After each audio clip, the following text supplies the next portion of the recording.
On the Oberoi fire stairs, as Drew Dixon and Deborah Bain pushed on into thickening smoke, directly below, heading up, Alex Chamberlain's group suddenly stopped.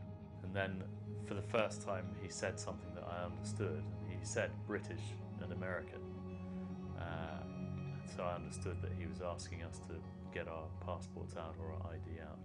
Well, just as he'd asked about the passport, somebody's mobile phone rang. And it was my son. And I didn't know what to say to him, you know.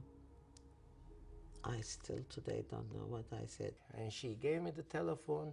I said, son, it's complicated. I think we are hostages. And at that moment, he grabbed the telephone from me. And then after that, he didn't go back to asking about who was British and American at all. He was obviously distracted by this situation and just told everybody to keep marching up the stairs.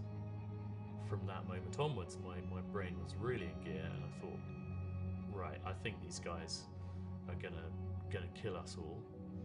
And I just suddenly had this feeling that he was gonna take us up, maybe to the roof, and just gun everybody down, and just thought, right, I've got to try and give myself a chance to get off this staircase. I found the film really riveting. I mean, at times it felt like a real thriller, you know, especially with the music in the background, and you know, you have the digital sort of images of the hotels and the hallways, etc. Was that intentionally done? I'm sure everything was intentionally done when you're making the film, but was it in your mind that you wanted to give it a sort of a thriller feel to it also to keep the audience's attention? Well, I think those things actually come to you from the material. I think that the nature of the experience that I was hearing from the people that we interviewed had absolutely that quality to it. So it wasn't something that we manufactured. The material led that in a way. With the music, we actually tried to be very restrained. A lot of the time we changed music that was too scary, because we felt that it was saying to the audience, you should be afraid now. And we thought they were probably afraid already. I certainly was. Right. So we actually backed off with a lot of the music, and a lot of what you can hear are sound effects instead. So you've got a very sensory experience as well of actually being there. Yeah. There are some amazing, you know, sort of heartbreaking stories that you hear from these people, what they went through. This couple, the Indian wife and Anjali and Michael Pollack, who live in New York, the fact that the thought went to the mind that they'll never see each other again. And Michael also, he doesn't mention the film, but he's actually Jewish, so that was the other fear he had. Yes. Sitting with them, listening to them talk, how did it impact you as a journalist? And then, of course, when you go through hours and hours of footage of interviews, then you have to go and sit in the editing room with your editor and cut the film and sort of separate yourself. The technical, you know, technically you become a technician basically at some stage. Yes, it's a really interesting process, isn't it? Especially because it is a personal process as well. It's my profession, but it's a very personal job, and it becomes a very powerful personal experience. Early on, when I was just on the phone speaking to people, their descriptions were so graphic that I found myself for about 2 weeks solidly, every single night, night after night, having nightmares. It was a very uncomfortable experience. And I realised after a while that my nightmares all had the same quality about them, that they had a lot of sound in them.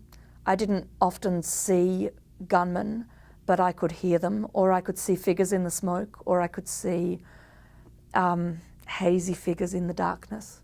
And I realised I was actually dreaming the images that had been described to me. So that was a very powerful and a very uncomfortable experience. I think it was a very important experience as well, because I was obviously empathising a lot with what they'd gone through. And the actual content of those dreams really informed the drama that we shot. In the end, the dramatic images that we've put into the film really aren't literal at all. There aren't images of people running down corridors shooting other people. It's much more about shadows and images of figures in the smoke. That space under a doorway in the dark, wondering if feet are going to fill it. It's got that sort of suspenseful quality. And all of that really came from my dreams, I guess. So it was important. I could have got stuck in that kind of emotion because it was a very powerful experience to share.